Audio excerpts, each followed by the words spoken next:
How do that, chums? 'Tis I, Captain Stephen. Today, chums, I'm doing a review of Elden Ring, and I'm playing on PlayStation 5. And I need to put this out there right now. I am not a fan of Bloodborne or other Souls games. And the reason I'm not a fan of those said games is you're going along minding your own business in a dungeon, and there's enemies untold around you. But you just sort of have to learn where they are, memorise enemy patterns, and that seems to be the mix of the Souls games. And you've got to parry at the right time. So if somebody lunges you with X, you've got to parry with Y and then hit them with A and B. Yeah, it's just one of those sort of scripted games. If I wanted to play a game like that, I'd play Parappa the Rapper. Yeah, so I've never been a massive fan.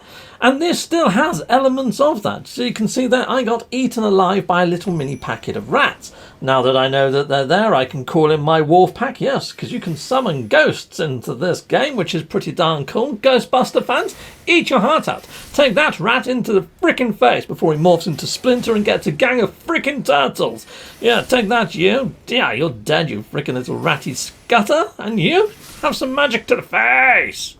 So that's something a little different to a Souls sort of game. You can choose which sort of class or warrior you want to be in. In this case, I've gone for like a warrior mage. I have got myself a sword and shield. It's called an astrologer that I've gone for. I thought they read tea leaves and done tarot, but no, this guy's freaking badass. Right, so here we go. Let's go and lift on up this door. So I do like the fact that there's different classes. Now, I've only played with this one class. So yeah, could start playing with others. I've opened up a chest. It's a trap. Fudging heck, it's a trap.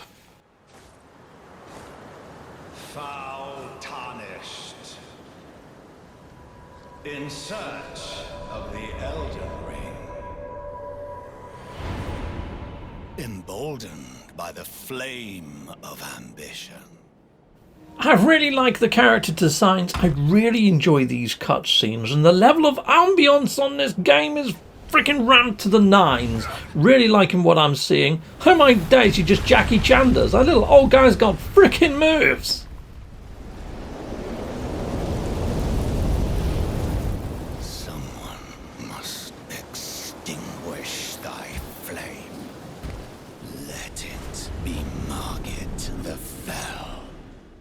What, with a name like Margaret?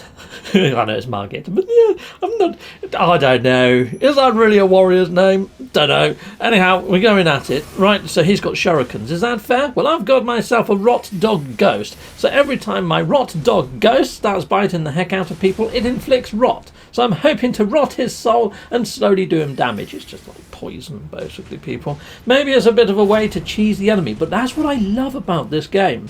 It's not always about your level of skill. Sometimes it's about your level of cheesiness and which sort of area you're able to stoop to. There's multiple ways to kill bosses, which I kind of like. But are there multiple ways to do dungeons? Not so much, so we'll get to that in a second. But I'll let you enjoy some of the footage of me taking out Margaret. Haha, take this, Margaret!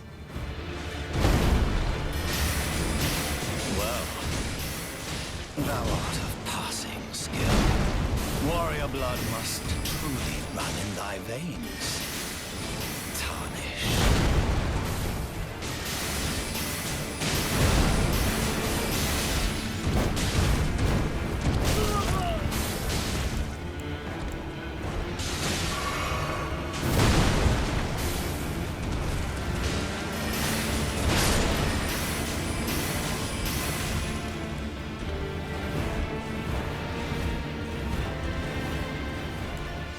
So are the sound effects good? They're fairly good. They do the job, don't they? I do love the music. The music's pretty darn epic. And yes, the sound effects are okay. Some of them sound a little bit sort of tinny and echoey for the sake of being so. But at the same time, it adds a little bit of gravitas. It's like the sound effect of you sort of doing a critical hit kill.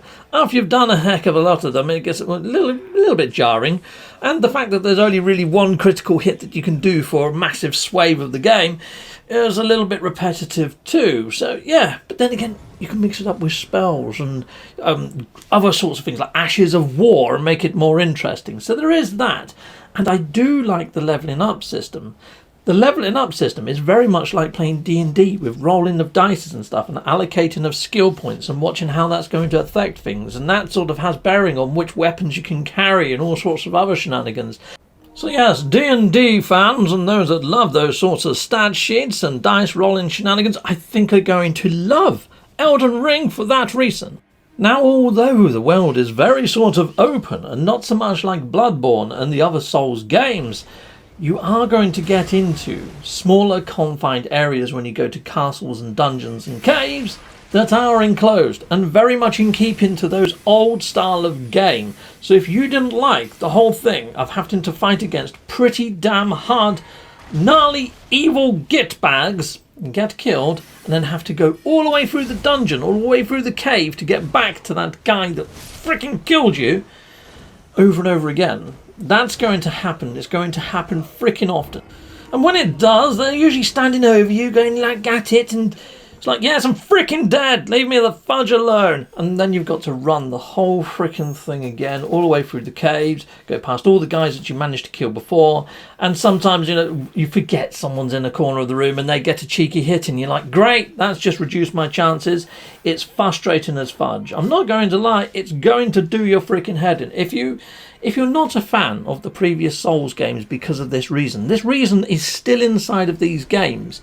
But if you do get a little bit fed up with it and you do think, right, okay, well, I just need to carry on leveling up, you can just warp back to another site of grace, enjoy the open world, and come back at it again another day with a refreshed sort of perspective of things, maybe some better gear, maybe a few more levels, and maybe it's not going to be so hard. And that brings us into the open world, and oh my days is the open world beautiful. There's parts of this where I was just jaw on the floor, and I really wished I added in a camera mode. It's freaking sublime. Some of the lighting effects and visuals and the reflections are beautiful. Now, take in mind, I am playing on PlayStation 5, and I do know that on PC there have been quite a lot of technical issues. There has been a patch. I don't know whether it's actually fixed any of the sort of gripes that people had, but on PlayStation 5 this is running beautifully well, and the game itself is very beautiful. And the exploration inside of this game I actually find quite relaxing. You can jump on your horse Torrent, you have a magical pony, and you can ride around, and it can double jump, and it can hit these sort of lofty spires of wind that chuck it right up into the air. It's freaking great fun. It's like a separate game inside of game. It's brilliant having a mount inside of a Souls game, and it's freaking great. Now, there is still one aspect of the game that I have yet to have tried, and that's multiplayer with friends. I've done a bit of multiplayer with just randoms, and it seems to work quite nice, but I really do think this could have another dimension, playing with friends and having a bit more fun. So I've just found a map fragment. I'm opening up areas of the map, which is something that I've enjoyed immensely because it clears out swathes of area so you can go and explore, and the exploration I'm really enjoying, and I'm so glad that this is actually inside of this game because it opens a whole new dimension, brings new players in, and in my opinion makes this probably easier than any other Souls game out there so far, because you're not forced into a linear sort of way of playing. You can go off, level up, and come back and try again when you're feeling better prepared, or maybe hit up multiplayer and take in a friend to help you with the harder parts. It's got so many avenues. So what I would say is a lot of games, recent games, are very sort of hand-holdy. They give you markers of where to go and how to get there, and if you start going off of that path, someone's going to bring you back on it again. Elden Ring does none of that. Now, it doesn't hold your hand in any way, shape or form. It's very unforgiving, and you learn by making mistakes. So if you are making mistakes, just take that as part of the learning curve. Just put it under your sort of belt as experience. Write it off as experience and try again. And if you get frustrated, try a different route and come back again. And it's that reason why I feel that this game is getting sort of overhyped, is because we haven't had anything like this for such a long period of time. A lot of games just sort of handhold you all the way through. You've got a magical dodge button. There is a roll button in this, but is it going to save you every time? Not really. If you panic roll, you're going to suffer. You're going to die. If you go somewhere that you're not prepared, you're going to die. But the actual sense of achievement, once you actually get past these areas and you better the game and you get the upper hand, is freaking phenomenal. And I can see why people have been hitting it up massive high markings. But I would say those that reviewed this game pre-release, perhaps for the larger sort of companies out there, you all know who they are, probably they went round the team and said, who likes Demon Souls? Who likes Bloodborne? Who wants to review this? Because it is a very niche game, and maybe the fanboys got hold of it, and maybe that's why it's hit top 10s and Metacritics and all sorts of other shenanigans that I don't overly fully understand. I'm rating this as a casual gamer, someone that doesn't like Bloodborne, someone that doesn't like Demon Souls. And because it's such a fresh approach to gaming, because we haven't had anything like this since the days of like Qbert on the Atari 2600 when it comes to ramped up difficulties and things, I'm going to say it's just sort of broke the mould at the right time. It's all about timing, isn't it? This is like the Dragon's Dogma of games, because that game, if you run into a barrier, you could go somewhere else and come back to it later. It's very much like that. I'm really liking it, or Skyrim perhaps even. So yeah, I'm liking it even though I'm not a fanboy of the previous games, but I'm not going to be scoring it in the high 90s. No, I'm going to be scoring this around about an 86 out of 100. Reason being is this game is overly grindy, and there's going to be people that establish rune farms. I'm one of them, I've done it, because some places on the map you'll come across a bad guy and it's going to give you 10 times the amount of XP than if you found that bad guy just over at the other side of the map. Still does exactly the same moves, exactly the same damage, but only gives you 10% of the XP. So you find that you're going to a place just to farm runes, just to pump your levels, and it just feels grindy. Grindy as heck. And it'd be nicer if they actually balanced all the enemies to give you a similar sort of drop rate, to keep the sort of progression, to stop the whole progression and farming of runes thing. So that's one of my big complaints. I'm also not a very big fan of the controls at times, people. Sometimes you're going to use the auto lock on and it spins you around, arse about face, and it completely puts you in the wrong direction. Just like here, I'm trying to lock onto that bad guy at the bottom of the cave that's right behind me. It took ages to lock on, and by that time it frickin' hit me, which is a frickin' git. So the auto lock on isn't exactly all that reliable, and sometimes if you just tap up on the R stick to sort of, it moves on to the next enemy, and then when you press down it doesn't go back to the previous one, it just sort of jumps around wherever it freaking feels like. So sometimes the controls feel a little bit haphazard, and also some of the animations. So when you run out of magic and you accidentally press it one more time to throw another magical bolt, he stands there waving his wand around, looking at it going, oh, it seems to be out of batteries. And by that time you've been frickin' had. So yeah, you need to recharge before you run out of magic. So you're constantly watching the bars in the top left hand corner, yet the bad guys, you've got to watch them for their animation sequences, and it can be really tedious, especially when you're pressing down on the D-pad to try and go through your bits and bobs at the bottom to choose which sort of pot you want, and then you think, oh, I went past the one I want, so you press up, it changes your freaking magic. Yeah, so you have to go all the way back through, you go further, and you miss it, and you go past it, and it's like panic stations. Just adds to the freaking frustration sometimes. Sometimes I feel that I have died because of that sort of stuff. And is it me? Probably, because I see other people do it and they do it just fine. So maybe it's just a level of sort of getting used to the controls. But I've been playing for a good freaking long time. I mean, I'm level 40 odd, and I'm still not used to these controls. I still find them a little bit haphazard. I also find them a little bit, there's a delay when you hit the button to something actually happening, to the point where you've probably taken a hit, or you're halfway through an animation cycle that you want to cancel out and roll. You're pressing the roll button like anything and you just get hit.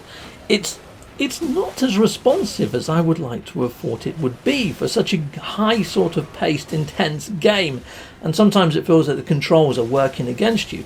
And I don't know why people haven't picked this up inside of their reviews, and I'm wondering whether it's just me not being good at game. A lot of people say you've got to get good. Yeah, well, I think I'm doing okay. I mean, I'm learning how to cheese people, but am I getting good? Probably not. But this is my casual sort of approach. I'm a casual gamer. I'm not a pro gamer. So my review is probably tainted slightly by that, but I'm going by my own experience.